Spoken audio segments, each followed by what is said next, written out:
Listen, mate, there's no better feeling than being able to jump high. There's no better feeling than being explosive, being able to jump high and sprint fast. Look, I've tried other things. I've tried endurance running. I've tried testing 1 rep maxes, but it doesn't even come close to the feeling of crushing down a dunk or a windmill or just jumping really high. I'm fortunate to say that I have a 39-inch vert these days. I can windmill and I can dunk so easily. But it wasn't always like this for me, okay? If we go back 2 years ago, I had a 22-inch vert. I suppose in this video, I'd just like to take you through my journey and hopefully you can take some tips out of it and learn how to jump higher. Alright, so let's go back 2 years ago. I had a 22-inch vert and I could barely touch the rim. You see, I watched quite a bit of NBA at the time, and I just watched the Michael Jordan documentary. You might have watched it actually. And Michael Jordan is ridiculously athletic. So seeing that, it made me really want to dunk. But the slight issue I had was I could only jump about this high, and I wasn't athletic, and I wasn't tall enough. So I researched, how do I jump higher? The first thing I found was a video telling me that I had to do plyometrics to jump higher. So I researched these plyometrics and I got to the stage where I was doing all sorts of plyometrics, you know, box jumps, drop jumps, side to side jumps, tuck jumps, all sorts. I was doing them every single day. I had a list of 10 different exercises that I would do every single day, and I'd do 3 sets of each. And I was doing that every day for like 3 months. But my vert didn't go up. Can you believe that? My vertical jump didn't go up by that. I was annoyed, alright? So I kept researching. I found out what Mac McClung did. Mac McClung is an incredible athlete, right? He's won the dunk contest a number of times. He won it this year. I believe he jumped over a car. Yeah, crazy athlete. I looked at what he did. He said he did these spot jumps, right? So he had 5 spots. He'd just do little sequences on them, really, and time himself and try to get quicker each time. In theory, this should work, but for me, when I did it, it didn't work. Same goes for what Ja Morant's method was. He said he did well, he didn't say, or he had a video. What the hell? Yeah, Ja Morant had a video of him doing 400 tractor tire jumps a day. So I did that. Again, didn't work. I was getting very annoyed because none of these methods were working for me. So I decided to strip it all back and do something actually really, really simple. I decided to start just jumping every day and not doing plyometrics. Do you want to guess what happened? Yes. My vertical jump skyrocketed. My vert went up by 7 or 8 inches in just 3 months of jumping every single day. And I got my first dunk. Truly, it was incredible. Incredible. But in theory, it makes sense, right? If you want to get better at something, you have to do that thing more often. When I was doing the plyometrics, I was getting good at plyometrics, but I wasn't even practicing the thing I was trying to get better at. So of course I didn't get better. Okay? It's the law of specificity. Okay? What would a painter do if they wanted to get better at painting? They would paint more. Why was I trying to jump higher but not actually jumping? It made 0 sense, right? Made 0 sense. So yeah, I did those jumps and I started jumping higher. And the beauty of max effort jumps is that they self-intensify. So as you get better and better at the skill of jumping, the jumps themselves become more and more intense and serve to continue overloading your body and spurring on adaptations. These adaptations make you jump higher. So it's basically uncapped. You could keep jumping forever. Well, I mean, you'd reach your athletic peak, but you'd still jump higher and higher, right? So max effort jumps are incredible. And I would suggest to you, get 30 to 50 jumps in every single week.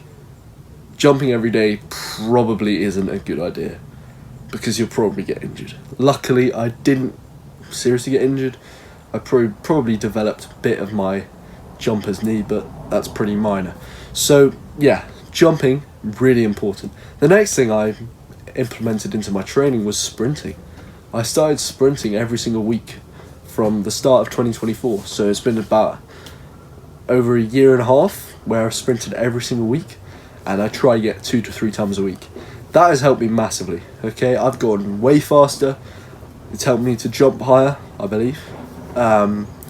It's helped me to get stronger. It's helped me to get more jacked. It's even helped my endurance, right? There's no better exercise for increasing general athletic capabilities than sprinting. Sprinting will increase loads of other attributes that you wouldn't even realise. Okay?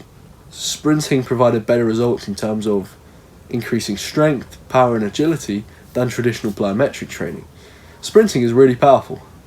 If you want to get faster, you've got to sprint.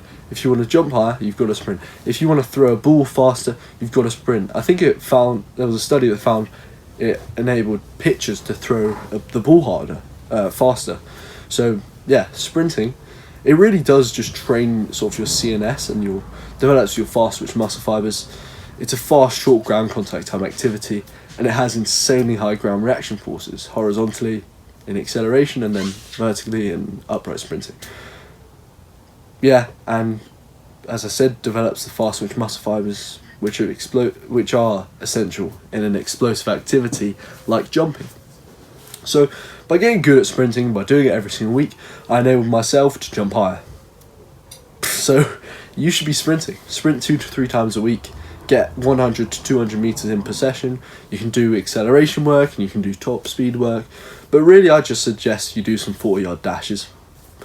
Do 3 or 4 40-yard dashes. Do that 2 times a week. You are going to get fast. You are going to jump high.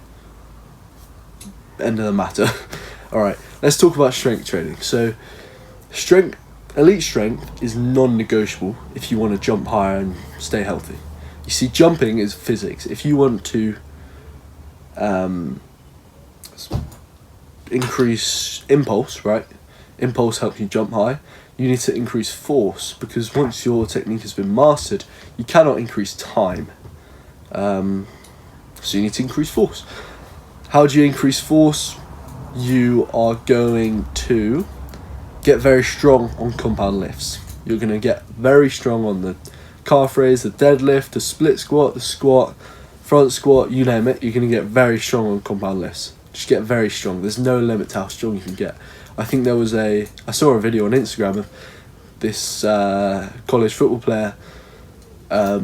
He cleaned like 405 pounds or something. Stupid weight. And that just goes to show that elite athleticism, there's no limit to how strong you can get. If you get stronger, it's going to help you massively. You need to get stronger. End of the matter. It's also going to help you to stay healthy. If you get stronger, you'll strengthen your tendons, and stronger tendons means you're going to jump higher, and you're going to be able to not get injured, basically. It's going to prevent your injuries. There's studies showing that strength training reduces the risk of injury. So you need to be doing your strength training. Get really, really strong.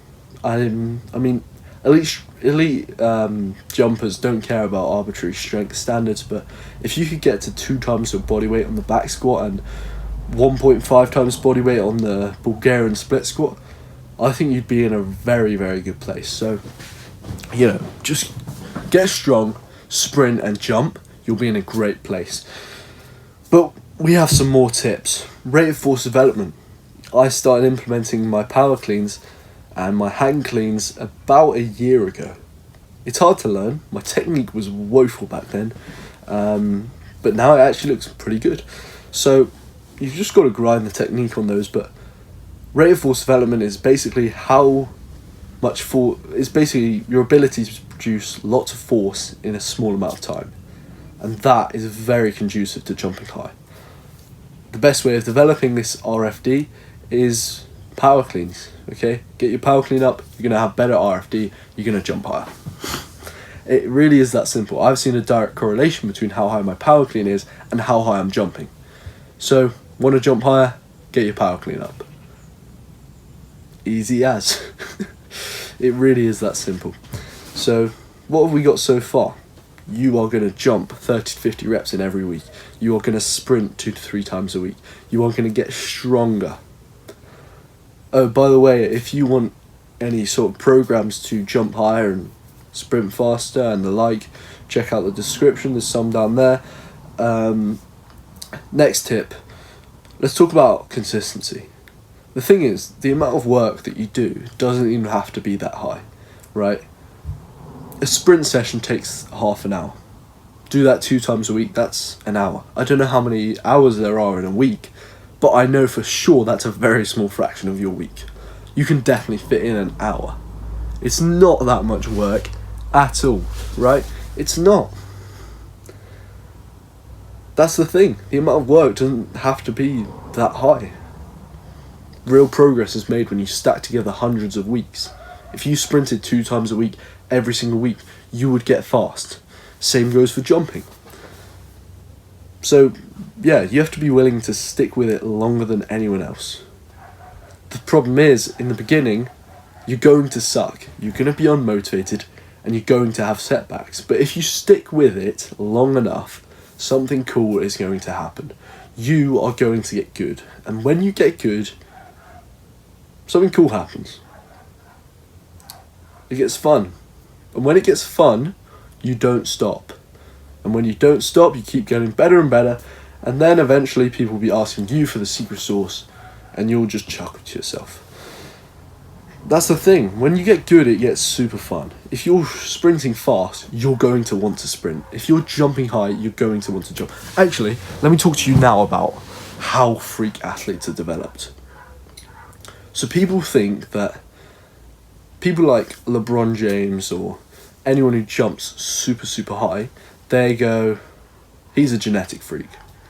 But the thing is, if he just sat on the sofa or in a chair for 20 years, didn't do any exercise, he'd be crap. This is going to blow your mind. Let me explain this to you. So, let's take someone like LeBron James. He probably jumped 1 or 2 inches higher than his friends when he was younger. Let's say he was 8 years old, starting out for a basketball team. He probably jumped an inch or 2 higher than everyone else. He could probably touch the net, and no one else could. So naturally, he was jumping a lot because he was showing off in front of other people. When he did this, as we know, max effort jumps self-intensify. As you get better and better, the jumps themselves become more and more intense and serve to continue overloading your body, and you get better at the skill of jumping. So when LeBron James was doing all these jumps, he was doing more jumps than everyone else because he was showing off, and as a result, he was getting much better than everyone else. And then when you look forward, a couple years, he's able to dunk, these other people aren't, and he's, as a result, showing off dunking in front of people. And then the gap becomes wider and wider because these people who didn't jump as high as him weren't jumping as much as him because they weren't able to jump as high. LeBron James jumping really high compared to everyone else is just showing off, and then the gap becomes even wider. And then when you go to the point where he's 20 years old compared to when he was 8 years old, even he was jumping 2 inches higher when he was 8 years old. Now he's jumping 25 inches higher than everyone else. That is the gap. That is how elite athletes are made. And you can use that to your advantage by just doing loads of jumps. So that blew my mind when I sort of discovered that, but I'm telling you now, that is how it works. And the same goes for sprinting. If we took, the people who were the fastest in the class when they were younger, they were racing everyone. And when you get loads of exposure to max intense sprinting, you get fast. And then eventually you get these freak athletes. I know sprinting is a little bit different from jumping because genetics they play a larger role, right? In jumping it's not as big a role, but because basically anyone could get like a 30-inch vert. You could be nothing special and get a 30-inch vert. Truly, like you could. I'm not even joking. So yeah, Now I'll talk to you about the sort of training split. So we follow high-low training split.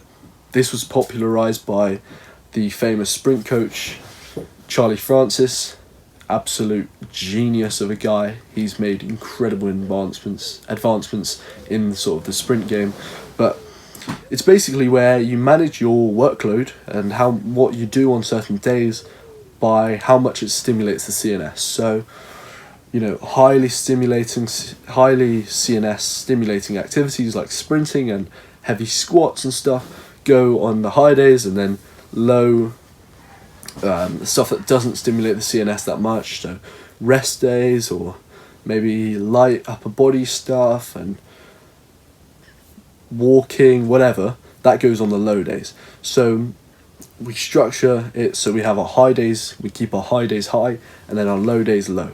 That allows us to recover and recharge our CNS. Think about it like a battery.